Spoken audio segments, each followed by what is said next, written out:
सभी को नमस्कार। आज हम अभ्यास करेंगे कक्षा चौथी विषय हिंदी सेट 1 का। चलिए शुरू करते हैं। विषय हिंदी कक्षा चौथी। पहला प्रश्न है, जंगल में टपका उतर आया है, यह किसने कहा? तो यह शेर ने कहा था कि जंगल में टपका उतर आया है। दूसरा है, सूरज को ओझल करने वाला बादल है। बादल में सूरज शब्द क्या है? तो सूरज क्या है यहाँ पर? नाम है। तो नाम क्या होती है? संज्ञा। सूरज संज्ञा है। हमें किसका दुरुपयोग नहीं करना चाहिए? हमें किसका दुरुपयोग नहीं करना चाहिए? बिजली, खाना, पानी, इन तीनों ही चीज़ों का दुरुपयोग नहीं करना चाहिए। उपर्युक्त सभी। क्यों भांजे, क्या हाल है? यह बात किसने किसको कही? तो भांजे बंदर मामा होता है, तो भांजा कौन हुआ? शेर। तो बंदर ने शेर को कही ये बात। क्यों भांजे, क्या हाल है? बंदर ने शेर को। साथ पढ़ने वाले को कहते हैं। जो आपके साथ पढ़ता है क्लास में, एक ही क्लास में पढ़ने वाले क्या होते हैं? सहपाठी। तीसरा ऑप्शन सही है, साथ पढ़ने वाला सहपाठी। दिन शब्द के साथ इक प्रत्यय लगाने से नया शब्द क्या बनेगा? तो दिन के साथ इक प्रत्यय लगाते हैं तो दैनिक बनता है। दैनिक, जो पहला ऑप्शन है वो सही है। दैनिक, दिन जमा इक, दैनिक। जादूगर यह कौन? कविता में झोले से बूंदें कौन टपकाता है? तो ऊपर से बूंदें कब गिरती हैं? जब आसमान में बादल हो। तो झोले से बूंदें कौन टपकाएगा? बादल।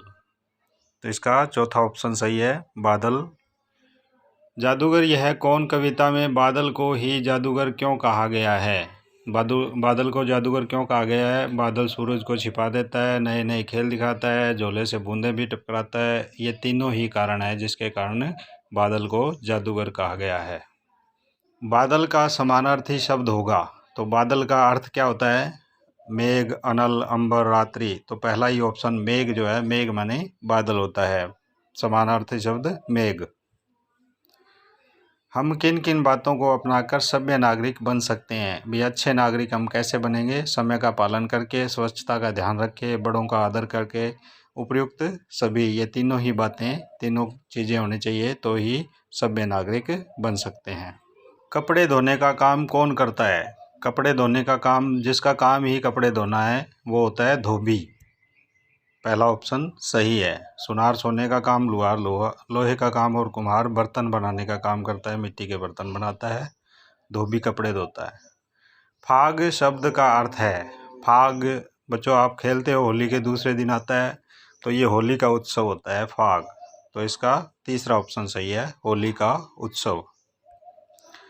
यह देखकर उसके होश उड़ गए, वाक्य में दिए गए मुहावरे का अर्थ है। यह देखकर उसके होश उड़ गए। होश उड़ने का अर्थ क्या होता है? बेहोश हो जाना, गुस्सा होना, लड़खड़ा जाना, घबरा जाना। तो इसका चौथा ऑप्शन सही है, घबरा जाना। आम का रस मीठा होता है, वाक्य में विशेषण शब्द है। तो रस कैसा? मीठा। तो यहाँ मीठा जो है वो विशेषण है, किसका? रस की विशेषता बता रहा है, तो मीठा विशेषण है यहाँ पे। आकाश का पर्यायवाची शब्द।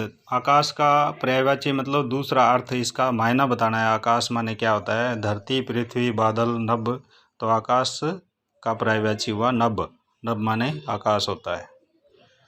निम्न में से किस कार्य को करने में पानी की आवश्यकता होती है?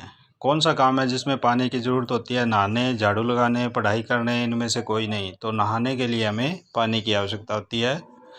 ओझल शब्द का सही अर्थ है छिपा हुआ, सामने आना, दिखाई देना, निकट आना। छिपा हुआ, ओझल का मतलब। दीपावली का त्यौहार किस मास में मनाया जाता है? दीपावली का त्यौहार कार्तिक मास की अमावस्या को मनाया जाता है। तो ये कार्तिक मास में दीपावली का त्यौहार आता है। दूसरा ऑप्शन सही है। मैं कल दिल्ली जाऊंगा, वाक्य में मैं शब्द क्या है? तो मैं क्या है बच्चों? सर्वनाम।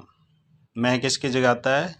अपने नाम की जगह, खुद की जगह मैं आता है, तो वो सर्वनाम शब्द है मैं। 12 मास कविता के आधार पर आषाढ़ क्या बरसाता है? तो आषाढ़ में बच्चों क्या होता है? पानी बरसता है। तो आषाढ़ में पानी बरसता है। दूसरा ऑप्शन सही है। ये थे सभी 20 प्रश्न सेट 1 विषय हिंदी कक्षा चौथी के लिए। तो आपको ये वीडियो अच्छी लगे तो शेयर ज़रूर करें। धन्यवाद।